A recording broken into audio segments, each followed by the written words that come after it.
How you doing? How you doing, man? We're back with another episode of Put You On Game. I got another special guest with me. She's a digital curator, a heart doctor. I got that girl, Marissa.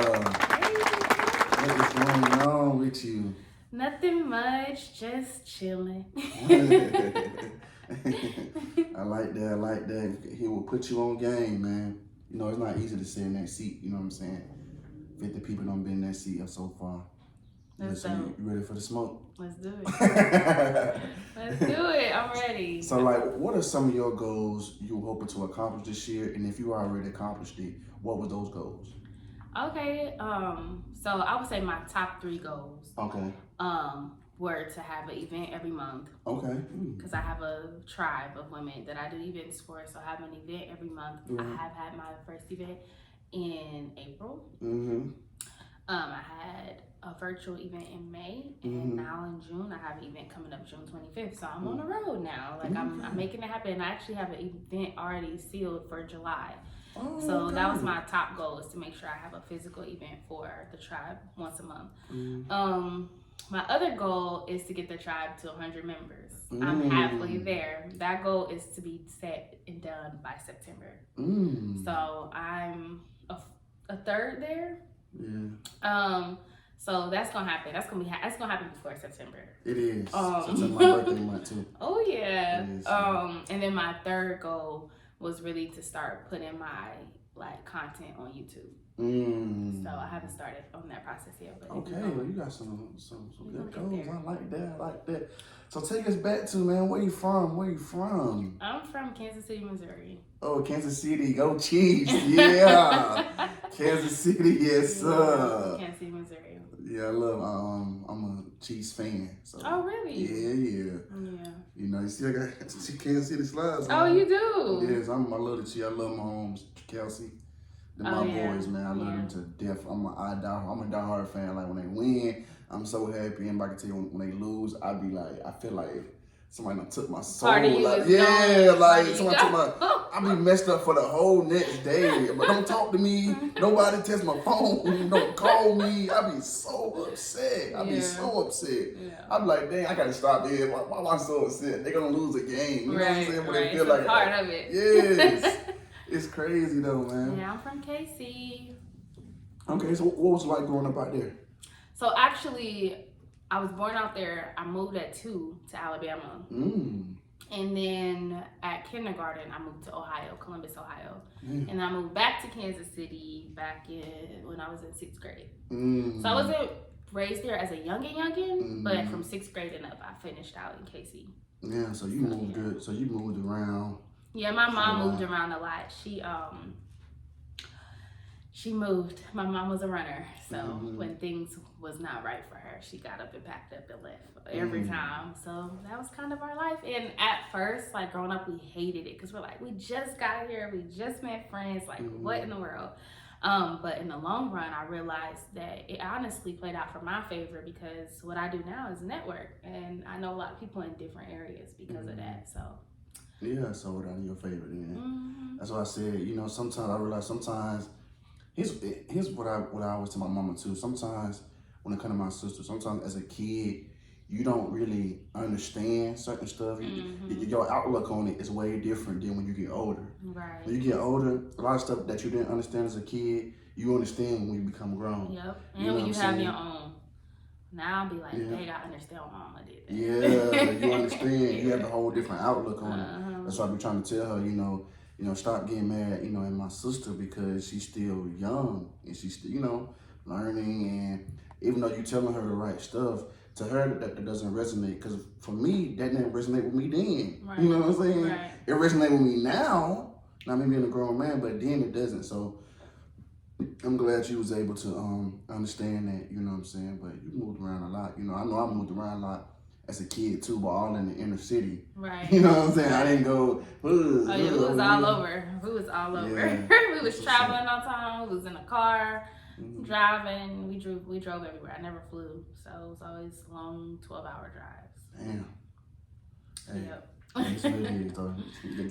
hate driving because I just I don't want to be in a car. So, is you not going to college? I did go to college. Okay, what college you go to? I I went to Harrisville State University in St. Louis. Okay. So I didn't finish. Mm-hmm. So I wasted a lot of time. And it's so crazy because on my way here, I was just talking to one of my closest friends about that. Like, a lot of us go to college and we waste time because we don't know what it is we want to do. We lost. And honestly, I went to college to just make sure I had a roof over my head because at that time, my mom was in a homeless shelter. And I was staying with my ex-boyfriend. And I was like, this ain't gonna work. So let me just go to school so I can have a meal plan. I got a dorm room and I'm good. But I never had the oomph or the plan to go to college. Like, I've been doing entrepreneurial things since high school. I was doing nails and toes back then in high school. So I was making $10 every pedicure. So it was just like, I always knew that I wanted to do something on my own. So college was never a thing for me. I just went because I had to. And so finally, after I had my first daughter, I was like, I'm not gonna keep wasting time. Like, I gotta create a life for her. And I gotta also create a life for myself. Like, I never had the mindset of, oh, my life is over now that I'm having a kid. Like, I'm like, oh, it's about to get better, right? And the reason why I had that mindset is because I watched everybody struggle and hate when they had kids growing up. And I'm like, I don't wanna be like that. Like, I wanna be happy about my kid. Even though I wasn't planned, things happen. Things happen. True. I'm gonna be happy about my baby. So let me get my mindset together and do what I love. Because if I do what I love, I'd be at a better mental state to be able to be a good mom and enjoy this journey. So, see, now you said some shit. Now, see, for me, here's what I say, you know, to that. You know what I'm saying? You know, a lot of black people, a lot of us, grow up in poverty, grow up in the hood and all this stuff. A lot of times it's because kids having kids, right? That's the main thing. You know what I'm saying? Like, you speak to, kids, parents, being angry or just certain things will cause a generational curse. All that stuff goes on because kids are having kids. Before, you know what I'm saying? And they raise us in environments and they raise us. You see, let me go back to what you had said something about, what you said? You said, people baby life, they life stops when they have a baby. That's what you said. Right, and for me, that's what my mama always put into my head. That's why I never had a baby young. I never had a baby young because for me, why her biggest fear was me having a kid young. You see what I'm saying? But whether she understood it or not, that was also my biggest fear as well. Right. Because I seen the life that I was living. I seen my mama's life. Looked around me. She's always tell me, let me be the example. Let me be your example of this shit. If you have a kid young, this where you would be at. This is. Do you want this life for your kid? Yep. That's the type of example like she put in my head. Like, that's what I said. Sometimes kids gotta see it. You gotta be able to visual see it. And so when I saw it, and she was on me hard about that, but like I'm pretty sure she know now, but she didn't know that was also my biggest fear. Having a kid, yeah. And I tell my mom now. I tell my mom, like, y'all don't realize that instead of teaching us the ropes of what happened, because at the end of the day, we make our own decisions. Facts. Our parents are not going to be able to stop us from doing what happens to have kids. It happens. Same thing with them. Exactly. And so I told my mom, I said, I wish y'all would have taught more of, if this happens, here are your responsibilities. Here is what you have to do. Here are the things that you're going to experience versus just scaring us to don't have kids, don't have sex, like doing all those things, right? And I told her, I was like, you don't understand the fear that overcame me when I found out I was pregnant. I beat myself up so bad because I'm like, dang, like, I ain't finished school. I don't have nothing established for my life yet. But then, like, I had a mind click, like, I'm not going to go down that same cycle. My mom went through that cycle. She scared us. Like, she put so much fear in us. Like, I automatically thought, like, dang, I'm going to be a single mom. And I'm in a whole relationship. We're engaged now.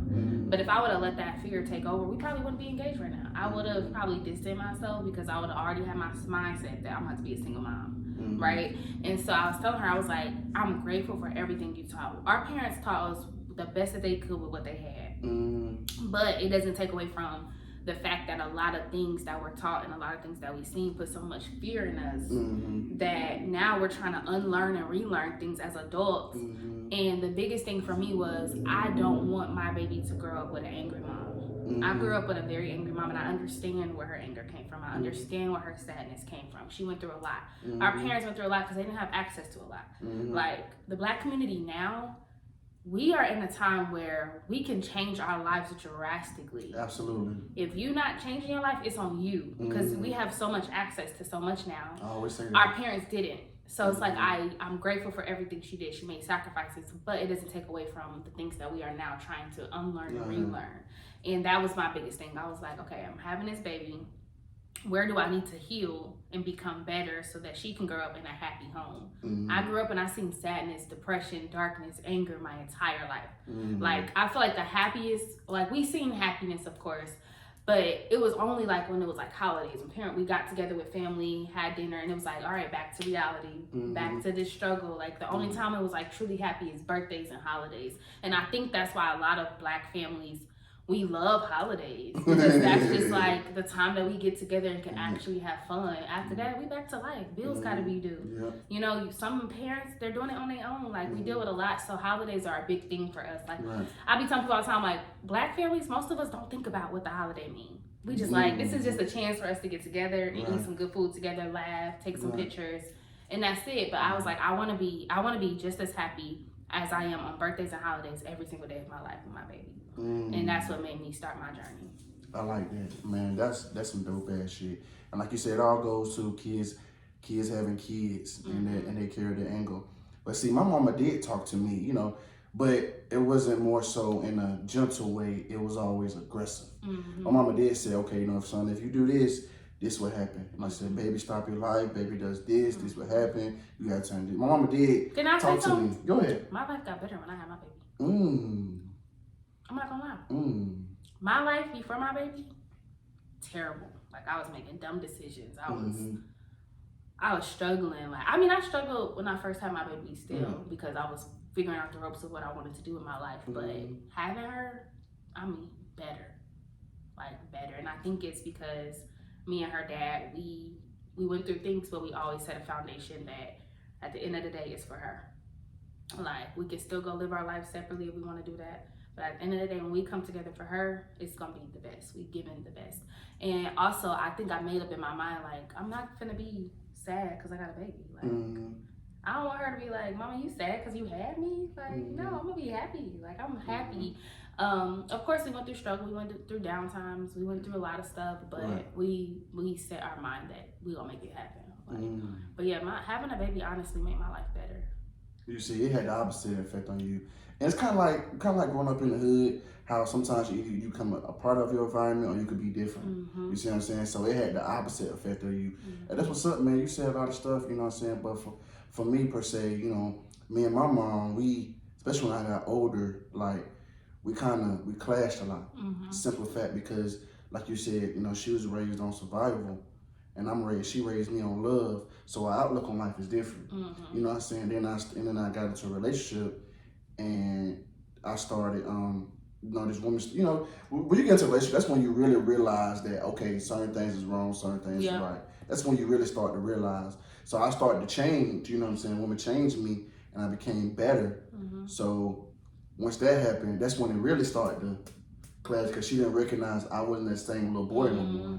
I'm a whole different person. It's so crazy you say that. My brother said the same thing. He's so we used to clash a lot, and she had to learn. It took a while. Like, she had to learn how to accept me for who I am now, not for who I used to be. You know, you changed, you this and that. Yes, I changed, because that shit was terrible. Yeah. You know what I'm saying? I was so mentally aggressive. I was different. Whole different person. And that's where it happened, because she didn't realize that, but now she does, and she accepted. That's why I said, you know, we closer than ever, but we came such a long way. You see what I'm saying? Such a long way. I had the same thing. Me and my mom clashed a lot. And we still kind of clash, but more on a softer era, because I understand where she came from. And we can't force our parents. A lot of our parents, depending on their age, they're not going to change in a lot of Thank you. I say that too. Say that one more time.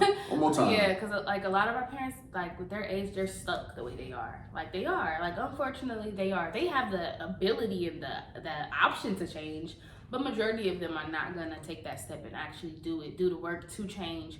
So I'm learning to just accept my parents for who they are, love them where they at, because they don't know no better. Like, thank you. I'm glad you said that, because I tell people that all the time. you can't make nobody change. Some people are just stuck in their ways. They are. They're just stuck. And sometimes we're like, okay, this is where we're going to stop it. You know what I'm saying? We're going to stop right here. We're going to agree to disagree. I'm not going to get myself mad. I tell everybody, man, I'm so at peace at life. Because people will think I'm so nonchalant or I don't care or you this. It's the fact that I realize people are going to do what they want to do regardless. I can be sitting here crying and you still going to do what the fuck you want to do. Yeah. So what does that do for me? The only thing I can do is, hey man, I can reach out, say, hey, give you my advice and tell you how I feel. But at the end of the day, you have to listen. You have to accept it.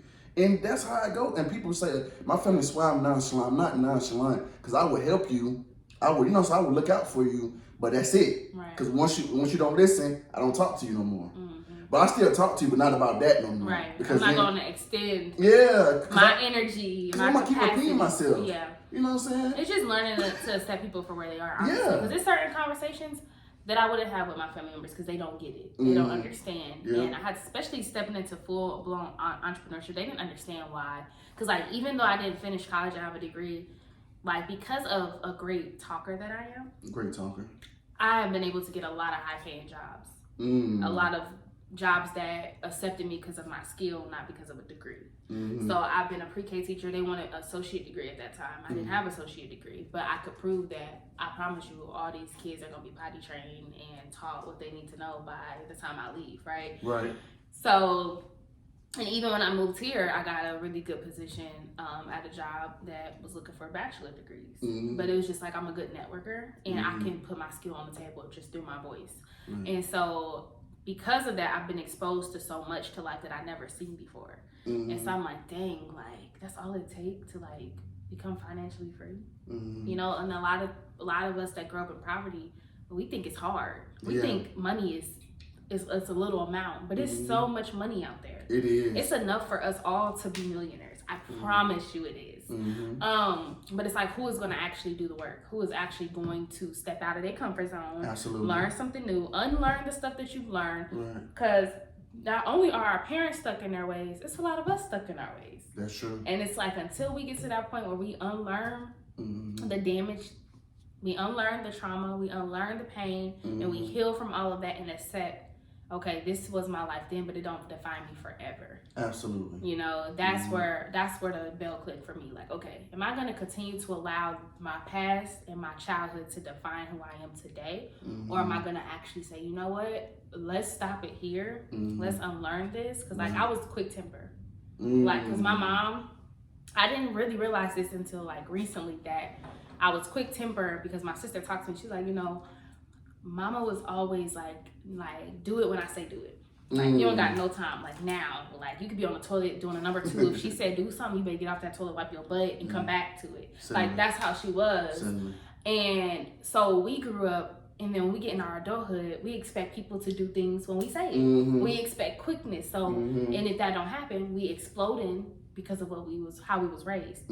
Granted, we're not saying she raised us terrible or bad. My mama made so many sacrifices to take care of us, but it hindered us in the long run, because now we're out here in the world thinking that things are supposed to happen fast because we're so used to saying, do it now, do it now, do it now. So now we in a world where we're in relationships thinking our partner supposed to move. Like, I used to make my fiance, if you didn't do what I said, you don't love me. And he like, I don't have to move when you say move. If I'm going to do it, I'm going to do it. But I don't have to move on your snap of your finger. And I had to learn that, because that's not how I was raised. I was raised that when somebody say do something, you do it right away. And so I'm just learning, like, you have to unlearn a lot of those things, or else you are going to be very frustrated and overwhelmed when you begin to step into the adult world and try to do things on your own because of how we are raised, and not even just at home, but the things that we've seen and heard outside of the home. You know, we have to unlearn those things and heal from those things so that we can step into our new and be like, okay, it's a new world out here. This is different. This ain't how that work here, you know? So... Yeah, man, you said a lot of real shit. And then go back to what you know saying about college. This is why I preach so much about my podcast. This is one of the reasons why I kind of started my podcast too, because in school, they bash in your head so much about going to college and doing this. But I tell people all the time, college is not the only way. It's not. You know what I'm saying? Some people go to college and be in debt. Some people go to college and go a whole different path. And that's just how it be. And I just want people to understand that, you know what I'm saying, there are multiple ways to succeed. Like the people that you look up to, most of them don't have degrees at all. And so for you, when you said that, that's my main objective. Is I push people to find your passion, find what you love to do, monetize that, and that's what you go, because you'll never get tired of it. Yep. If you love to do what you do, you will never get tired of it. You know what I'm saying? But you going to work, you hate flipping burgers, eventually you'll get tired of it. You know what I'm saying? You're doing it to pay the bills, but it ain't something you want to do for the rest of your life. You're doing it because you have to, not because you want to. So your attitude, your moves towards it will be a lot different. So that's why I always push people to find your passion and find your purpose in life. And don't be caught up in going the system way, and the way the school systems and everybody else and your parents teach you, you know. And the parents teach us that because, like as you said, they didn't have the same opportunities that we had. A lot of them had to go that route in order to be something. You see what I'm saying? So that's why they push that on us, but they don't understand we have so many different resources, so many different opportunities now. That's why I tell niggas all the time, man, you ain't gotta sell drugs, bro. You ain't gotta scam. You ain't gotta do all this illegal shit when there's money out there to be made. Real easy. Real easy. Real easy. And it's easier than what we think, and I feel like we overthink it too. Even when we get to, like, even when I did step into the world where I'm like, okay, this is easy. Right. I just gotta be myself, and I just gotta put my skills and my gifts out on the table, right? But even then, when you come from a poverty mindset, a poverty environment, it's so hard to just be free and understand. Absolutely. This is easy. Like, you gotta teach yourself that it's easy. Like, when I began my tribe, I had the mindset of, dang, like, are people really gonna pay this monthly to be here? Like, is this, like, I had so many thoughts, and I talked to one of my friends.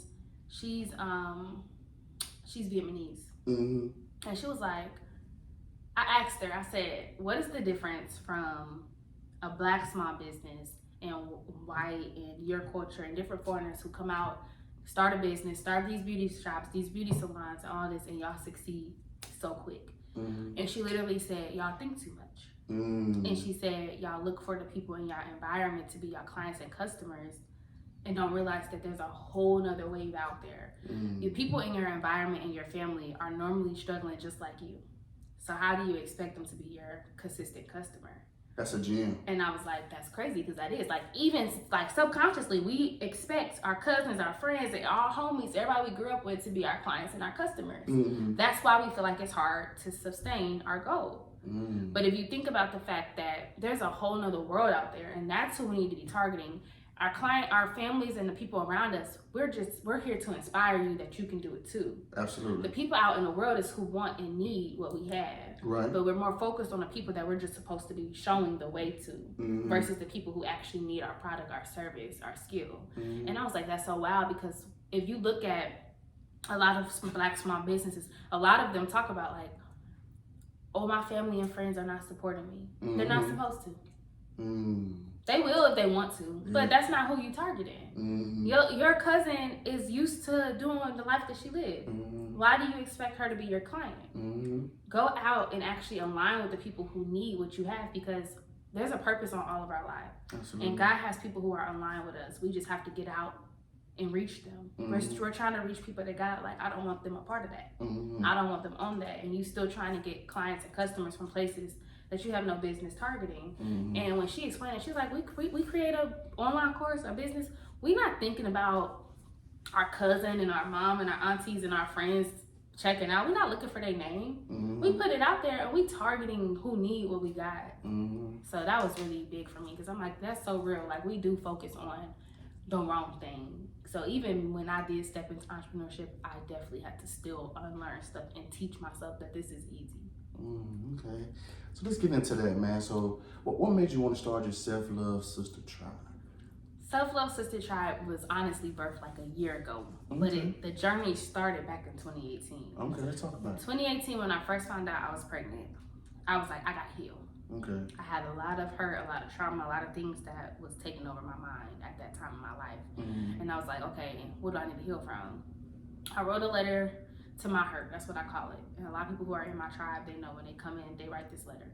Because before you can actually heal, you got to identify where you need to heal. A lot of times we just think of the last thing that hurt us. Like, I say it all the time. It's so much deeper than that. It's a root to everything. So I wrote a letter to my hurt.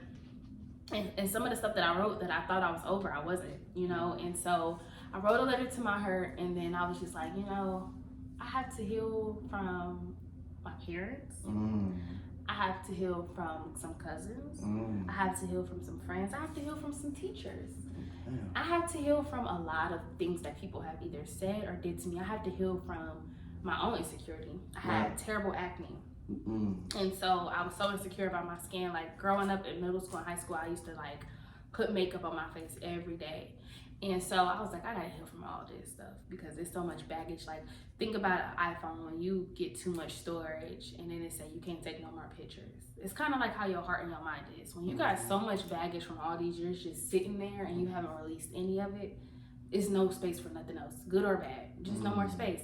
You either become, you so full that you become numb, so anything that else that bad happens come in your life, you don't really care about it. You like, whatever, I'm used to this. Or you're so full that when good tries to come, you don't even see that it's trying to come, and you're like kicking it to the curb and don't realize that that friendship could have helped you, that that opportunity could have helped you. So I was like, I gotta heal so I can release all this. I need space. So I wrote that letter and I began to do research on natural skin healing because that was my one and only insecurity, honestly, was my skin. So I began to do research, started a skincare line. And in that skincare line, I began to talk to women on Instagram about self-care, taking care of themselves. And so I would get a lot of DMs of people like, what are you using for your skin? Love what you're doing, da da da.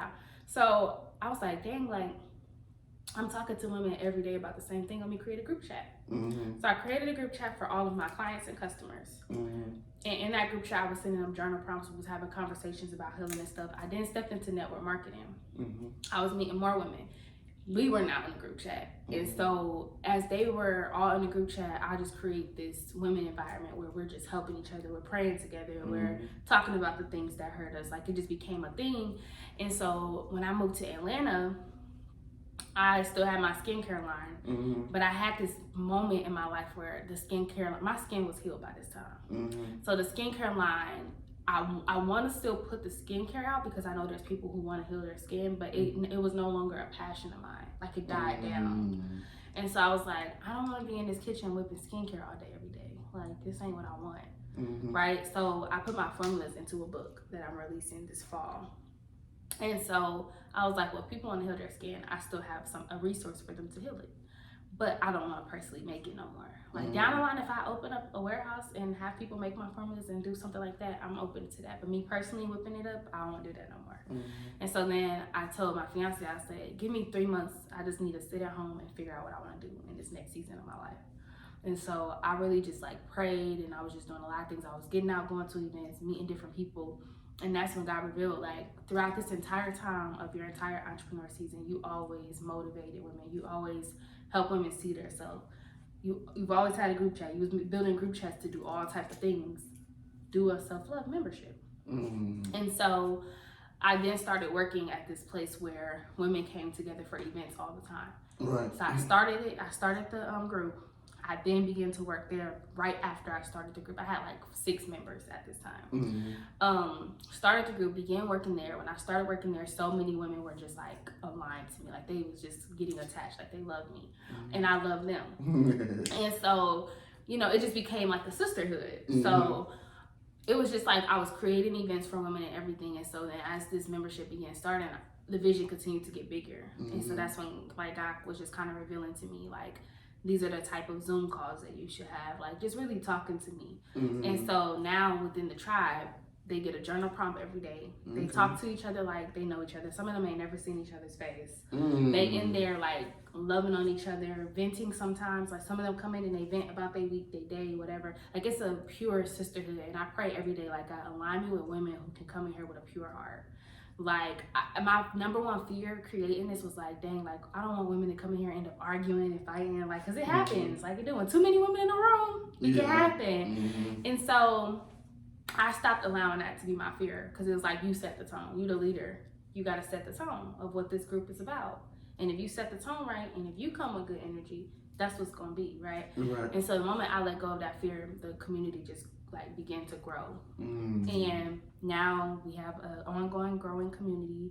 We do 2 Zoom calls a week. We even have a launch your business portion where, because the whole point of my group is for you to come in, begin your healing journey, begin your self-love journey, and step into purpose. When they get to the point of when they're ready to step into purpose is where they can get a part of the session where it's like we do business calls. So I have different people who are business experts come in and speak to them about logo making, LLC, like choosing your entity, credit, business credit, like all these different things, financial planning, like all the important things of building a business, they come in and speak to them about. So as they're healing, they're also stepping into purpose and building a business.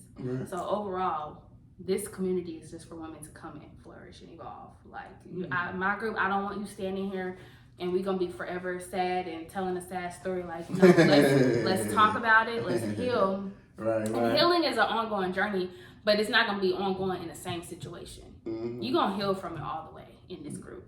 And the ongoing journey is life's still gonna happen. So when things continue to happen, you're ongoing healing, but it's gonna be from different situations.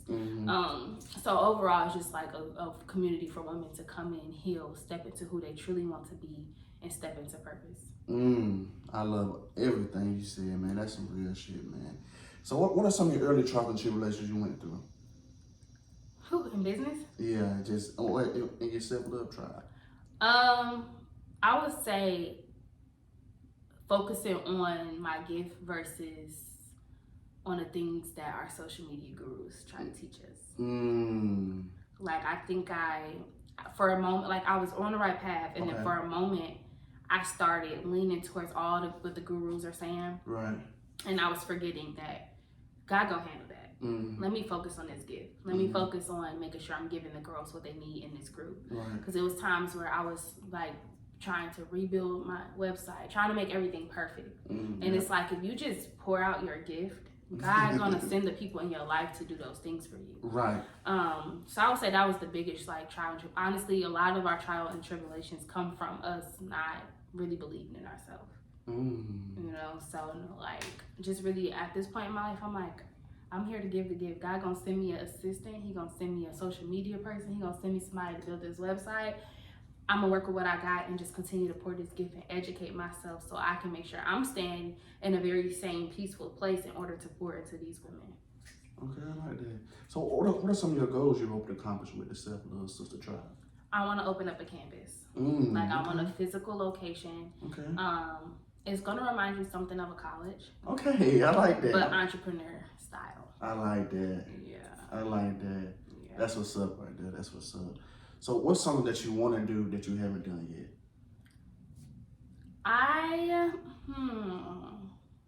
Within the tribe or just? Just in general. It can be in general, within the tribe, and just in general. Okay, so it's something I'm working on. So y'all heard it first. Okay. You already gonna put you on game. I'm putting out this huge event in September. Okay. So I have a series on Instagram that's called Be a Baddie for Free. So I want to do a super baddie reunion.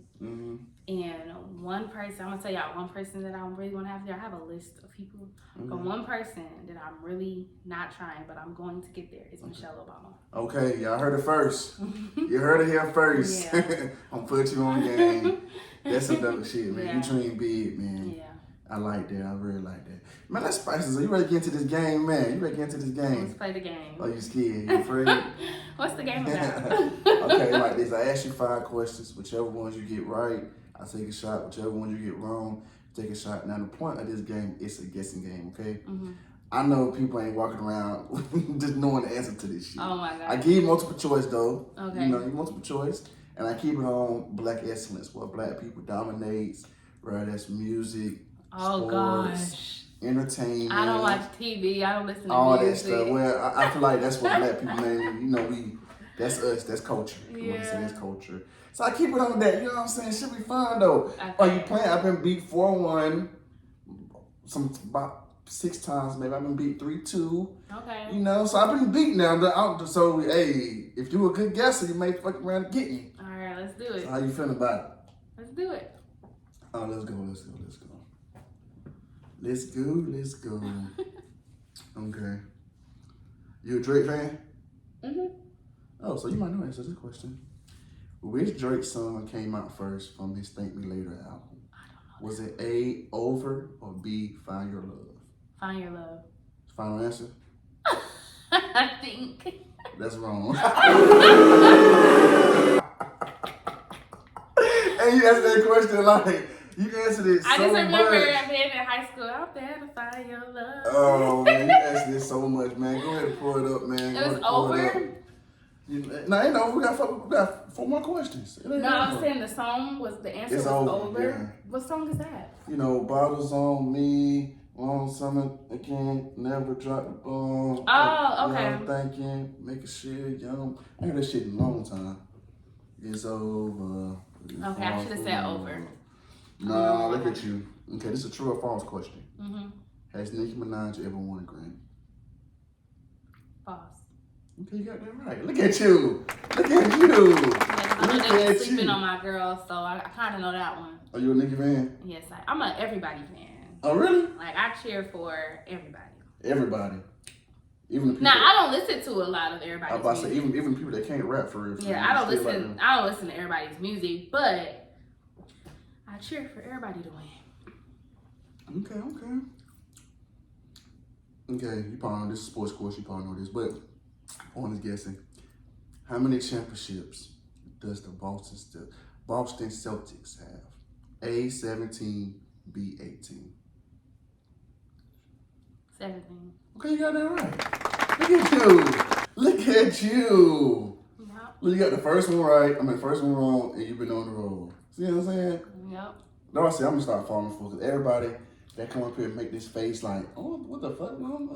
They always seem to whoop my ass for some reason. They whoop my ass. I'm like, I'm not falling for that no more. You know what? I'm gonna act like you just know everything.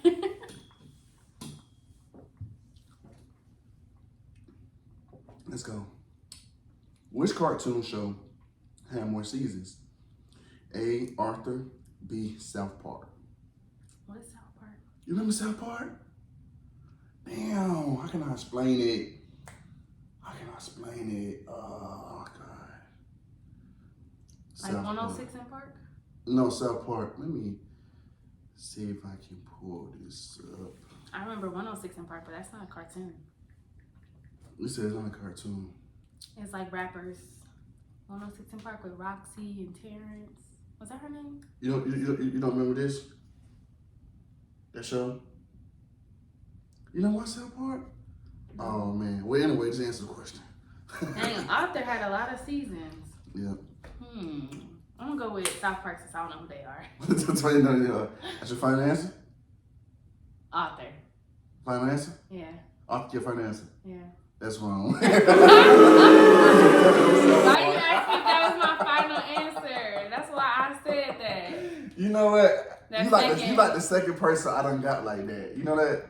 Because at first, when I used to say final answer, when they had the right answer, I used to do it differently. Now you can have the right answer and I say it's your final answer. Right. I used to do it when you get it wrong, you have to find final answers to see if you want to change. But I switched it up. You like the second, third person I got like that. So man. Okay, we're still in it. Last question. I think this winner takes all, right? Yep. Which designer brand is more valuable? A, Hermes, B, Chanel. What you mean by more valuable? Worth more money. Hermes. Final answer? Yeah. Okay, look at you. Okay, you got that right. Okay, Hermes. You got Take that your right. shot. You got that right. Look at you. Yep. Beat me 3-2. That's what's up. Came up there. I was the last person I whooped their ass 4-1 actually. Then you came back. Hey, it's win, lose. Goddamn. It's so fun. Okay. Let's get back to it. So, what's the biggest misconception of you?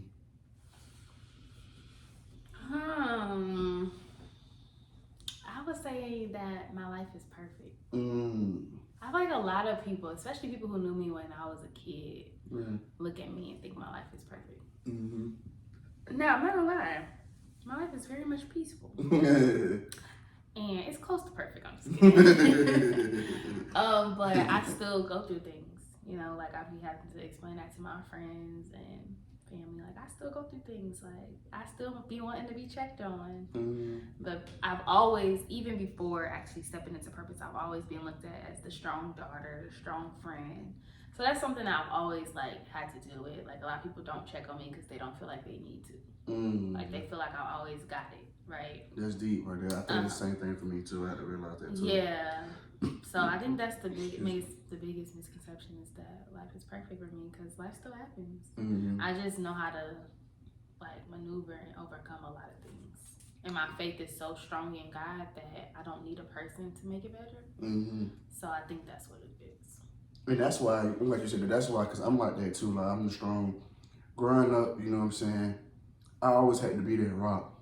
You know, I was that rock for my mom. You know, my granddad gave me that name, Rock, when I was younger. But I was always to be the rock, you know what I'm saying, as far as, you know, she used to cry and her emotions. I used to always just, nobody was really there for my emotions. You know, how I felt was really annoyed. So from the process on up, you know, I just kind of just, you know, I was been that friend that checked up on other people, but nobody checked up on me.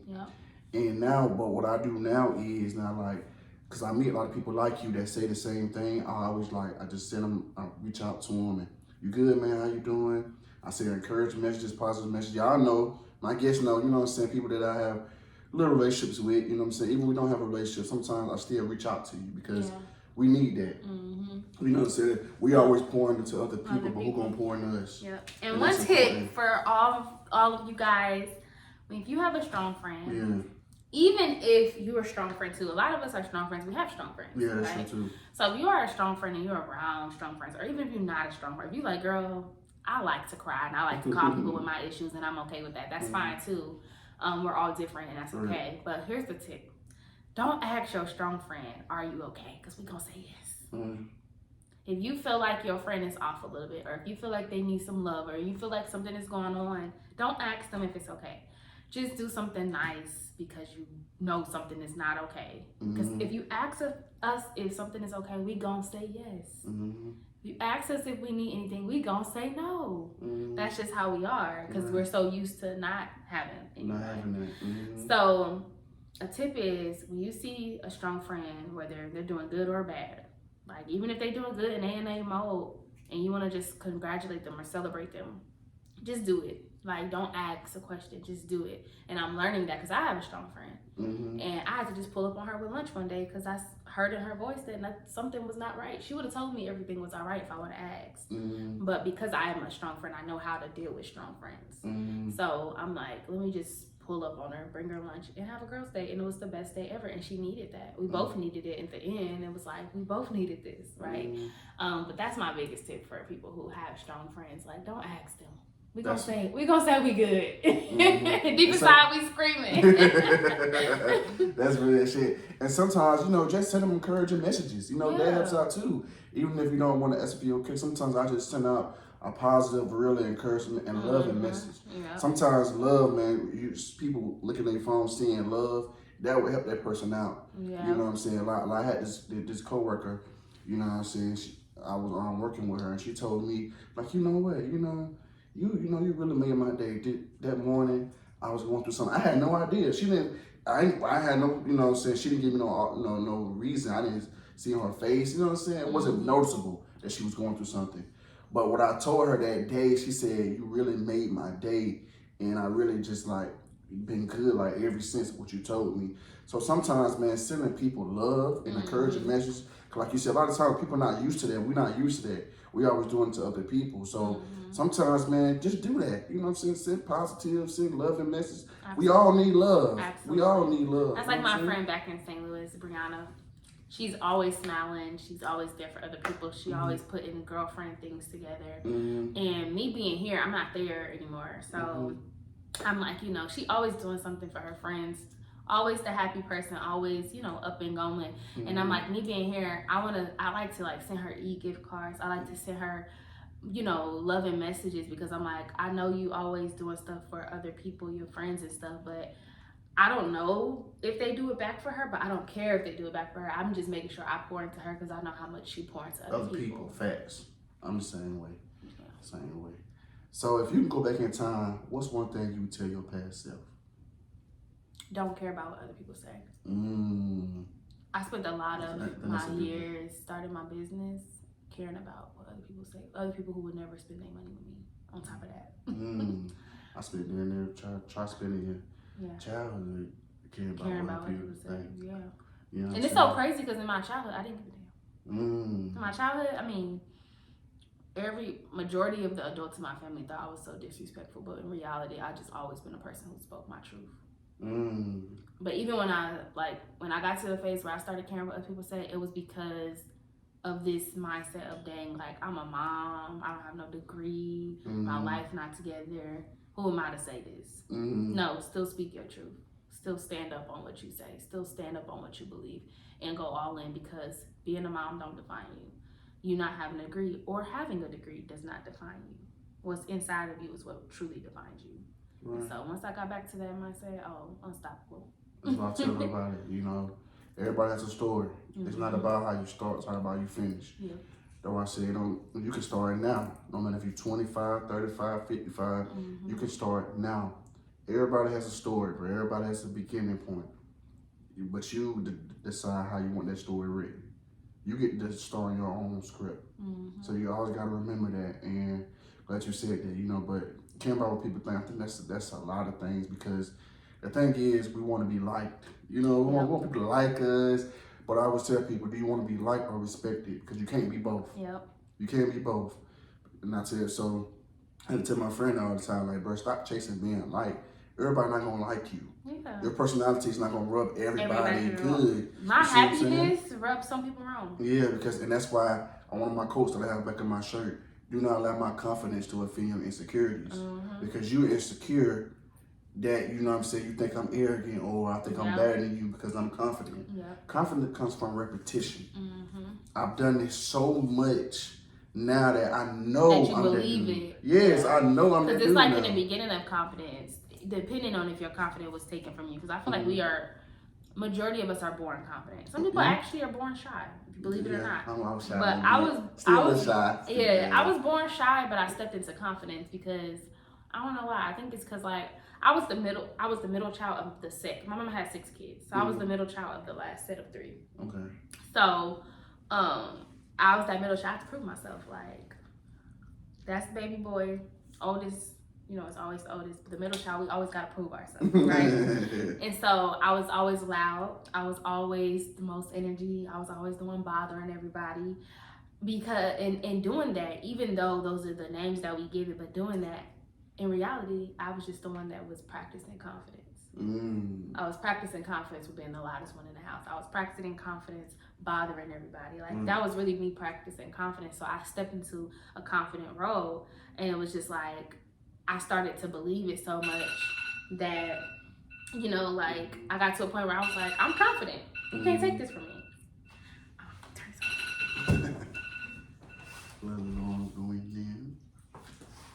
But yeah, so that was a big thing for me. Like, just being confident and not caring what other people think.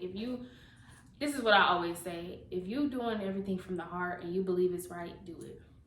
Like, don't worry about what other people think. Somebody always gonna have something to say, whether you're doing something right or wrong. People gonna always have something to say. The only person that you have to yearn to like you is God. Right. For me, I've learned that. Like, the only person I need approval and validation from is God. Right. That's it. And that's the thing too. You know what I'm saying? Like, you just some stuff. You know, I said confident. You know, even with this podcast, man, it really, you know what I'm saying. It was cool at first because I was interviewing, and you probably know, it's easy to talk to people that you know, that you have a relationship with, that you align with.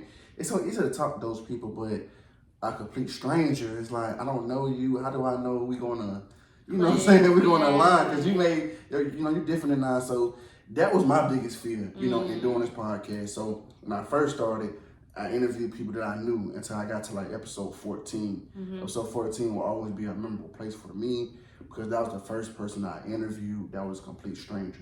I had no ties, didn't know nothing about. That's good. You know, so when I interviewed her, and it turned out, for me, it was like, how can I create this magic that I created with the first 10, 12? Right. You see what I'm saying? I know them. I talk to y'all all the time. So us getting on camera, that ain't nothing. That ain't nothing. But for you, it was like, okay, how can I create the same? And it turned out to be a great episode. And that is what instilled my confidence. Like, okay, I'm really in the right field. I'm meant for this shit. Like, I'm built for that. That episode, like, single-handedly, like, really built my confidence up. So after that point, 15, 16, I didn't really care. I was like, you know what? Regardless of what role you put me in, I'm gonna stand down and I'm gonna do it. So that really instilled my confidence for me. My first time interviewing somebody I did not know. Okay. And yeah, so yeah, like you said, but validation.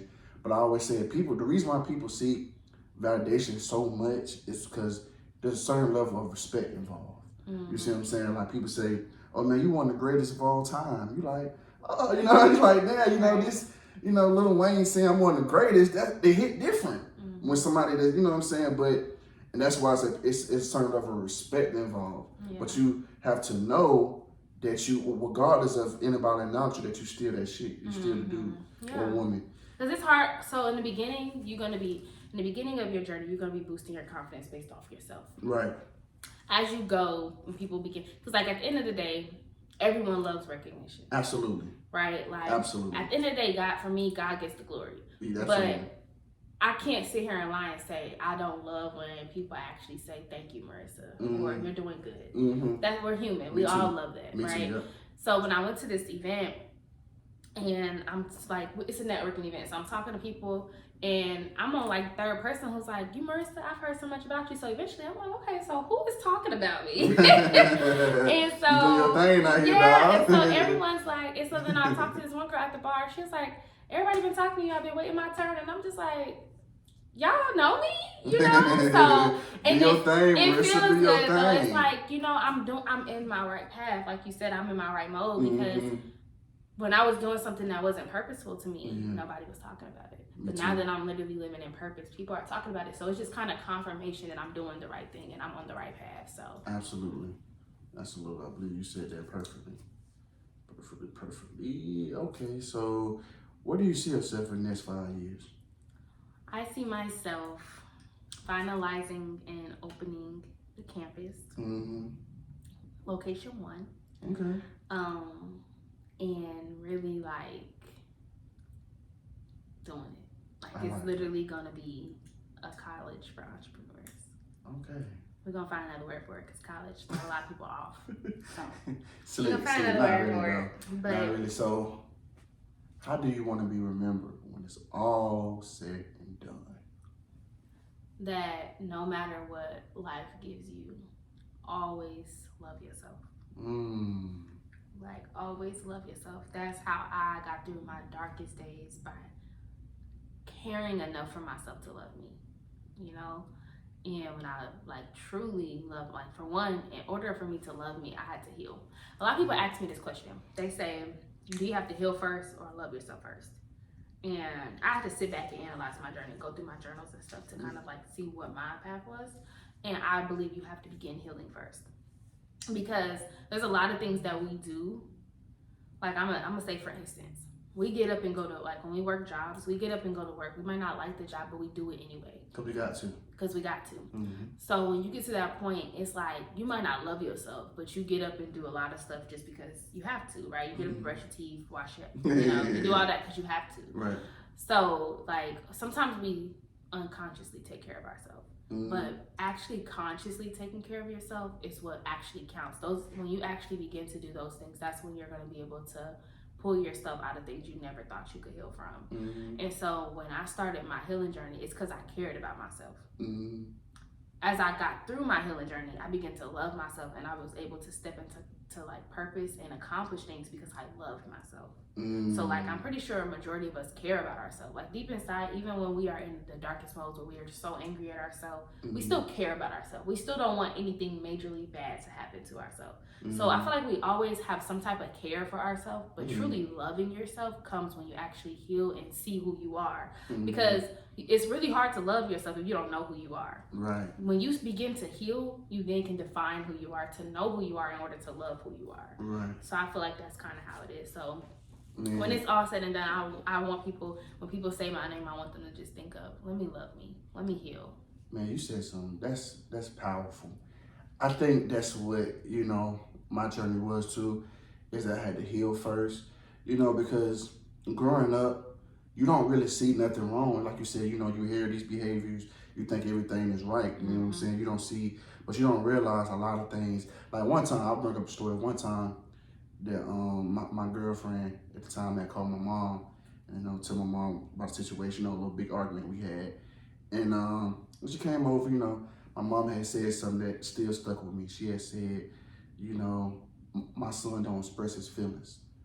So when she said that, I don't think she was aware of how terrible that really sound coming out of her mouth. Mm-hmm. You know what I'm saying? Mm-hmm. But when she said that, it stuck with me because it felt so wrong. Mm-hmm. You know what I'm saying? Yeah.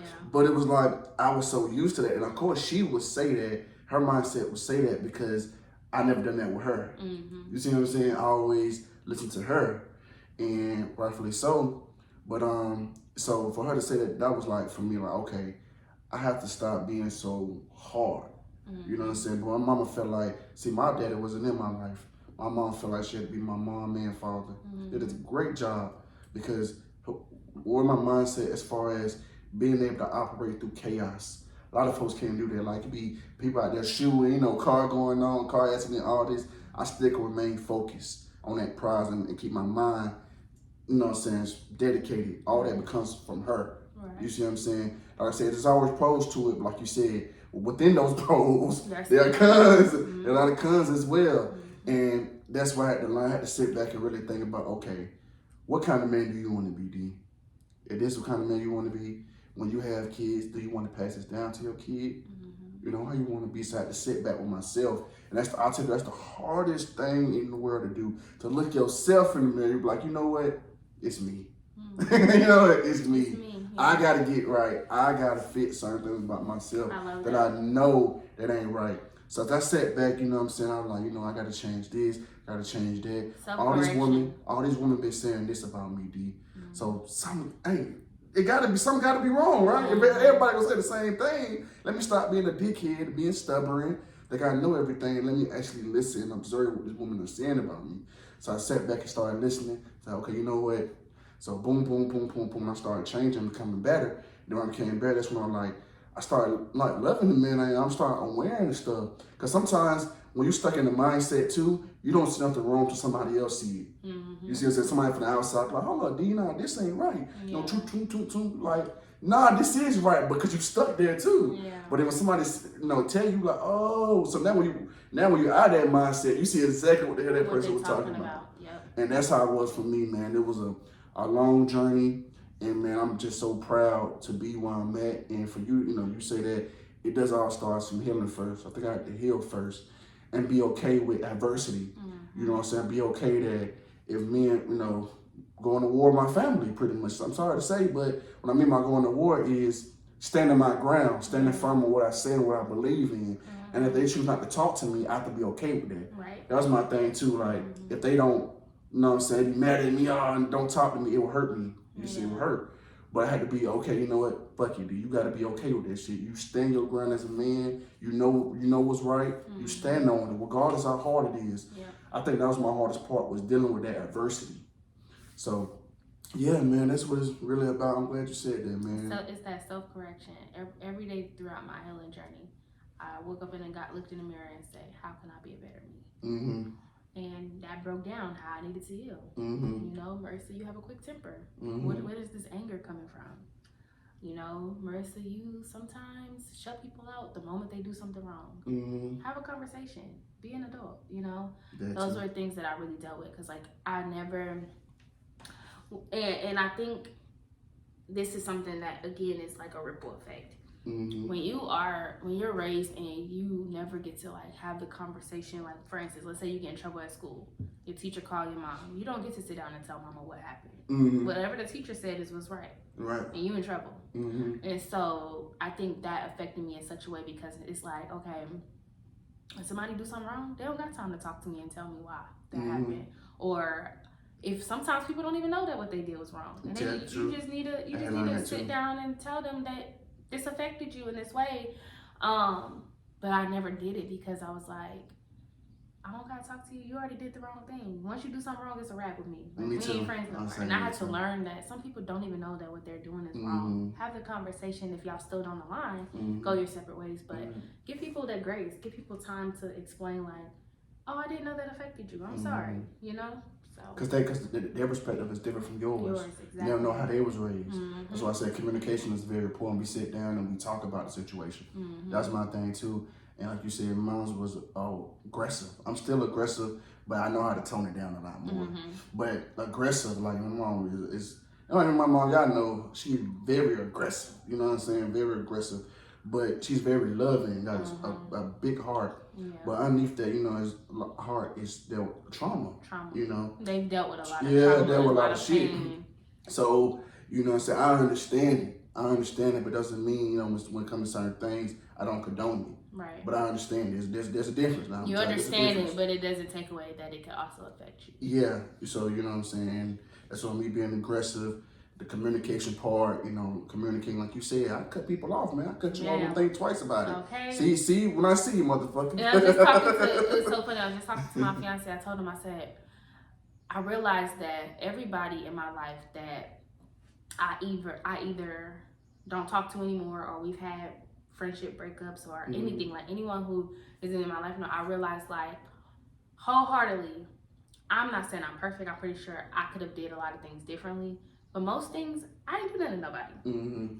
It's how I respond that gets me in trouble. I used to be a revenge girl. Like, oh, you got me? Oh, I'm about to get you. Like, that used to be me, right? Okay. So I'm a hard lover. So love my friends to death. But the moment they do something that rubs me the wrong way, it's like, F you, right? And you gonna feel me, right? But I'm learning, like, everybody does not deserve, no one deserves that type of energy. Like, I have to fuel that up and get really angry to let that out to you.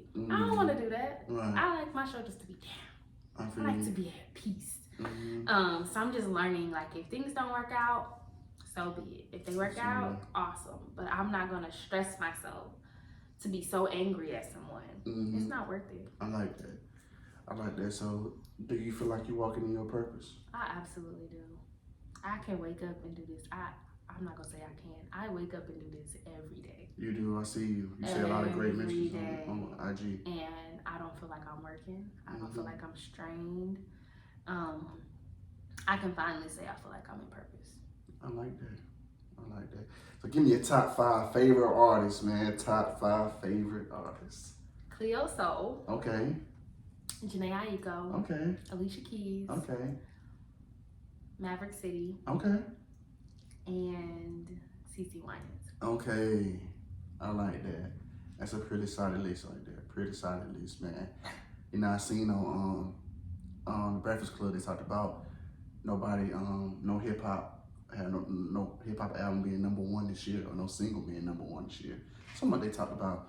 And I was like, because people get tired of hearing the same thing, you know what I'm saying? I don't want to hear about twerking no more. I don't want to hear about boom, boom, bang, bang. Like, give me some calm, loving music that's going to bring peace to my soul. I don't want to hear about Lil Jock down the street, getting in a fight, robbing somebody, selling some dope. I'm tired of hearing that. Like, I need some music that's going to align with my spirit. It's creativity, you know what I'm saying? I feel like even with the gangster stuff, I feel like it's just creativity in music. You know, we had that stuff back then, but everybody was different. The versatility of it. Everybody was doing it. Yeah, so it's like now everybody trying to do this one thing. Like, be you. Like, create from your heart. Don't look at somebody else's album or somebody else's music. And let's go with business too. Don't look at somebody else's business and be like, oh, let me remake that. No, and we're in a remake world, because if you think about it, what's trending on TikTok, what's trending on Reel, let's remake this. Like, be creative and do your thing, because we have so much creativity inside of us. If you use it, powerful. We do. You know what I'm saying? We don't need another Lil Wayne. We don't. We already had him. He's great. But all these other artists, they trying to be like him and do what he done. And I feel like you can be inspired by somebody, you know what I'm saying, and be influenced by somebody, but still want to do something different. You know what I'm saying? Like, you can take pieces and make it you. Yeah. You know, there's nothing wrong with that, because honestly, everything that's happened in the world is repetition. Absolutely. It's happened before. Recycle. But just being yourself in it. And women, like, if you got a nice voice, we tired of hearing about twerking, shaking butt, and heartbreaks. Some of us are in love. I need some in love music. Okay? Well, it's more heartbreaks going on than in love. You know, so everybody can't. You know, like, I'm ready to hear people out here going bad. People out here going bad, man. We going out. We going out We're terrible. gonna do something about that. We got to. We're gonna do something about that. We got to. We going out terrible. Ain't gonna lie. We're gonna do something about that.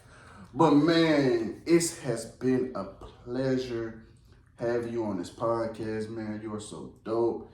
Such a great guest, man. You said a lot of stuff, man, that we need to hear. You know what I'm saying? We all need to hear. And like you said, you get up every day and you do it. You know what I'm saying? You say nice things and you say, you know, everything you stand for, I love it. You know what I'm saying? Because we need that. In a world where there's so much negativity, where we feel like we gotta be politically correct, everything has to be perfect. Yep. And then you, being a woman, feel like you gotta be perfect. You know what I'm saying? Because one thing about us men, it's all about our talent. You know, if we talented, we can be ugly, we can be big boy, you know, we can be all over the book. If you're talented, we're going to get you. But with a woman, you have to have a certain look. You have to look like this. You have, you know, your booty big and this, that. I mean, let's be real. That's what it's not. Y'all have to be talented plus all of that. Appearance, yeah. You know what I'm saying? Our appearance is the number one thing for everybody in the world. Jobs, like they look at how we look. Yep. She don't look the part. More so than your talented. More so your skill. So for you, you know what I'm saying, you really represent us right. You know, you're going to shift the culture. And that's what I'm all about, shifting the culture. You know what I'm saying? I said, I'm not fighting for a seat at the table. I'm building my own table. Yeah. This Push You On Game will be up there, like I said in my article, with the breakfast clubs, the drink champs and all that.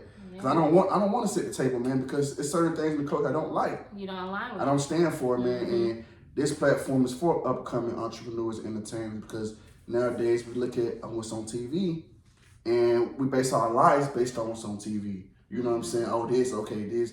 I mean, y'all don't understand. There's a lot of gems out here, and don't think that just because these people are not Michael B. Jordan or all these other people, they don't have the knowledge. They're not as wise. They have a lot of gems to give. Yes. And I'm proving that with all 50 of my guests, including Marissa here, that she has a lot to give, man, a lot to give, and don't discredit her or don't listen to her because she's not, you know, at the other step. She's not Megan Thee Stallion or Lotto or. It's so funny. It's so funny that you couldn't name nobody that's doing what I'm doing. Them rappers. No, but I'm just saying in general. I'm saying though, like, do you see how it's a new thing? Like, we're bringing up women in this era because there's, you know, some people who are interested in what I do, spreading self-love, and it's like there's no one up there that you could think of though that's like up like with Megan Thee Stallion and them. So it's like it's not popular. It's becoming a thing. Self-love and healing is becoming a thing, but it's not becoming an in-depth core thing yet. And that's why I said you're gonna shift the culture. It will be. It's gonna be you. And the reason why I bring them up because rappers are the biggest influencers. Yep. Trendsetters. Anybody that do something. Yep. They do it. Yep. Exactly. But I love that you said that. Baby start with Air Force Ones. All niggas start getting like Air Force One. I'm telling you. No, I love that you said that though, because it shows like we're coming up with it. Yeah, coming up. You're gonna shift the culture. You're gonna change the culture. Man, just keep doing what you're doing. Keep your mentality. You know, your heart is pure and your intentions are pure, man. I just can't wait to see you glow up, man, and I can't wait to see where it goes. You know, I know I'm late in the process of watching, you know, you already got the ball rolling, man, but I love it, though. You just and I love what you stand for. And I love this, and I'm ready to see Put You On Game up there. I appreciate that, man. I definitely. We need it. We need people who bring in the new entrepreneurs on. Yeah, and that's what I'm all about, because y'all don't have a voice. Y'all just can't go to these mainstream platforms and talk about this stuff.